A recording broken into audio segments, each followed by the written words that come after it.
Ya, itu salah satu salam dari kami yang sekolah teologi di Kupang, Masaka. Ya, kalau Bapak Dino juga waktu itu pasti juga.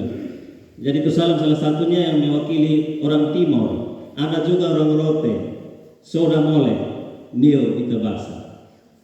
Ada juga yang dari Sabu, Hela Matona Iye. Nanti dibalas studi hari-hari.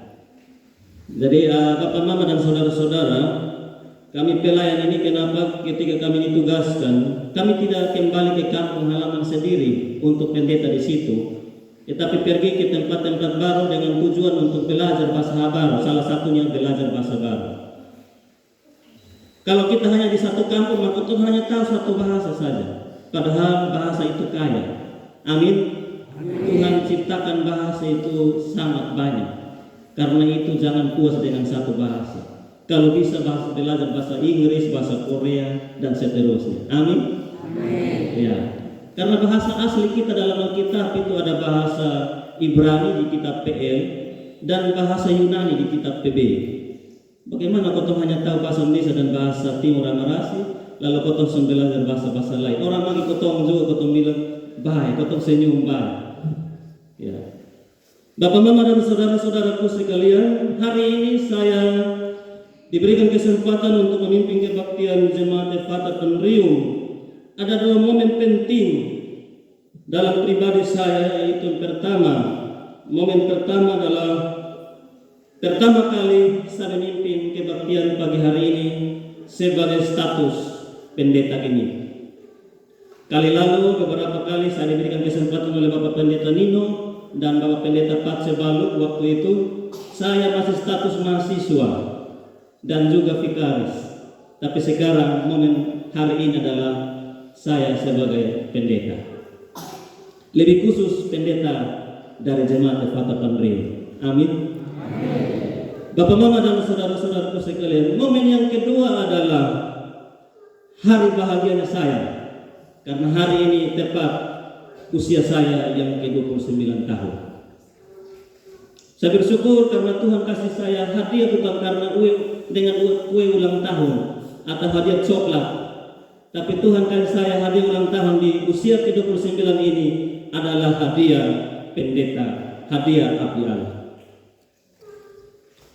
Bapak Mama dan saudara-saudaraku sekalian, tema hari ini yang akan menuntun kita dalam refleksi kita di sepanjang minggu ini adalah pengajaran menuntun kepada kebijaksanaan. Pengajaran menuntun kepada kebijaksanaan. Bapak Mama dan saudara-saudara, apa itu kebijaksanaan? Atau kata dasarnya apa itu bijaksana? Menurut Kamus Besar Bahasa Indonesia, kebijaksanaan atau bijaksana diartikan sebagai kepandaian atau keterampilan dalam menggunakan akal budi. Pandai, ya itu bagian dari orang yang bijaksana. Ya. Bijaksana tidak sama dengan orang pintar. Orang pintar bisa saja tidak bijaksana, tapi karena orang yang bijaksana tentu sudah pintar dan cerdas. Amin toh? Amin. Karena itu kita harus bedakan. Kenapa? Karena banyak orang-orang pintar sekarang ini yang statusnya sebagai koruptor, pencuri. Ya. Banyak orang-orang pintar yang tukang penipu. Banyak orang-orang pintar yang melakukan kejahatan, tidak menepati janji dan seterusnya. Berarti pintar tidak cukup, tapi harus lebih daripada itu, yaitu bijaksana. Mengapa demikian? Oleh karena kebijaksanaan itu bukan hanya sekedar pengetahuan, bukan hanya sekedar ilmu yang diisi oleh kepala kita, tetapi kebijaksanaan itu juga harus diisi dalam hati kita. Karena itu Tuhan melihat hati. Amin. Amin. Dari hati kita muncul apa yang kita lakukan. Dan kalau hati kita jahat, pasti muncul ataupun kelakuan juga jahat. Ataupun cara omong di orang juga jahat sekali. Tapi orang bijak menimbang-nimbang apakah yang saya keluarkan bahasa ini tepat pada situasi kondisi, tepat pada orangnya, ataukah justru melukai semua orang. Pengajaran menuntun kepada kebijaksanaan. Sedangkan menurut Alkitab, kebijaksanaan adalah karunia Allah kepada seseorang untuk menilai sesuatu secara benar. Dan menurut Alkitab itu, kebijaksanaan adalah pemberian Allah. Tuhan kasih cuma-cuma, bukan karena usaha manusia. Kalau usaha manusia itu dia belajar untuk yang tidak tahu menjadi tahu, supaya dia bisa cerdas pintar. Tapi kebijaksanaan itu Tuhan yang kasih secara langsung. Karena itu Bapak Mama, saya sejak kecil, ketika saya masih SD kelas 1, saya susah sekali untuk bisa membaca. Ada seorang penatua yang bilang begini, adik, anak, cucu, kalau mau cepat membaca, baca dari Alkitab, belajar membaca dari Alkitab.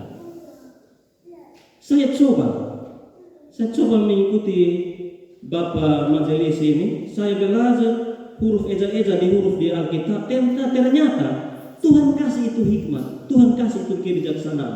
Sehingga di usia SD kelas 3, saya sudah mulai membaca dengan lancar. Ternyata saya di situ sadar belajar bahwa mau untuk cerdas, bijaksana, mulai dari membaca Alkitab. Karena di Alkitab ada banyak hikmat pengetahuan yang Tuhan berikan bagi kita. Amin. Amin. Coba Bapak Mama yang anak-anak yang susah membaca itu, coba ajar mereka baca dari Alkitab. Karena Alkitab itu dia pun titik koma jelas, dia pun tanda baca jelas, tidak meleset. Tapi kalau kau ajar dong yang buku dulu itu, ini Ibu Budi, ini Bapak Budi, itu buku dari tahun Antoni sampai sekarang masih ajar dong itu. Akhirnya anak hanya bisa menghafal itu Bapak Budi, itu Ibu Budi, lalu ketika diberikan pelajaran yang lain dia tidak tahu apa-apa. Kenapa? Karena dasar fondasi kita dalam pengajaran itu tidak tepat. Kita sudah menyimpang dari kebenaran, sehingga pengetahuan kebijaksanaan itu tidak sampai dalam diri kita.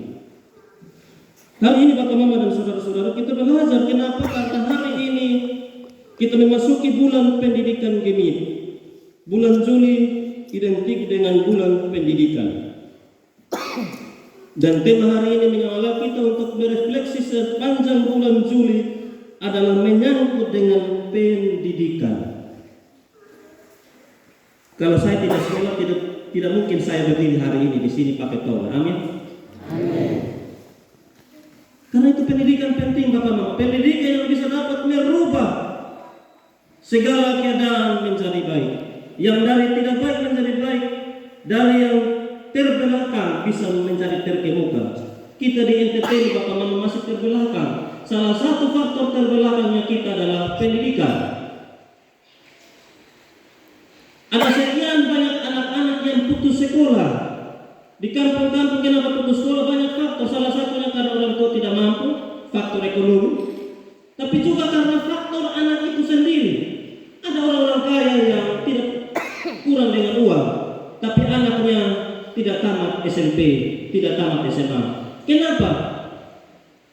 Salah satu faktor karena pribadi anak itu. Karena itu, untuk mendukung pendidikan ada dua hal ini penting, yaitu ekonomi, tapi juga SDM. Anak itu sendiri punya keinginan kerinduan untuk sekolah. Kalau tidak, menjadi soal. Ada anak-anak yang rindu untuk sekolah, ingin sekali sekolah, tapi karena orang tua tidak mampu, akhirnya dia berusaha cari beasiswa sini sana. Ada yang dapat, ada yang tidak dapat. Tapi toh pendidikan kita di NTT terkhususnya, ya, tidak tahu kita punya data kependudukan di Amarasi ini berapa sekian yang putus sekolah. Saya tidak tahu, tapi mudah-mudahan kita lebih maju sedikit. Ya, kebanyakan yang ketertinggalan adalah bagian dari minta maaf, ini menurut data saya tidak karang-karang dari bagian TTS. Yang memang orang TTS mengaku sendiri bahwa bagian Amarasi itu lebih maju daripada kami. Sekarang saja rumah kami masih alang-alang. Di Amarasi itu sudah 20-an tahun. Rumah dong sudah ya tembok dan seterusnya. Ada 1-2 saja yang rumah mungkin masih alang-alang. Tapi umumnya rumah dong sudah bagus-bagus. Itu artinya bahwa ekonomi, perputaran ekonomi di sana sudah makin bagus. Salah satunya juga memang adalah karena potong di Amarasi ini orang bilang lumbung sapi. Ya, saya waktu di Rote di Bapak Mama sapi dong itu pas lepas, soalnya karena urus, soalnya ada gembala. Ya, kalau yang kemarin Bapak Pendeta Gusti khotbah itu, ya gembala soalnya dia lepas, tapi potong di Amarasi sapi jadi boros. Tapi toh ketika kita melakukan pekerjaan itu dengan setia, justru ekonomi kita mulai menjadi lebih baik. Amin. Amin. Bapak Mama dan saudara-saudaraku sekalian, dalam Mazmur ini ia menceritakan bagaimana dia mempelajari Taurat Tuhan. Kalau kita perhatikan di ayat 97, betapa ku cintai Taurat Tuhan.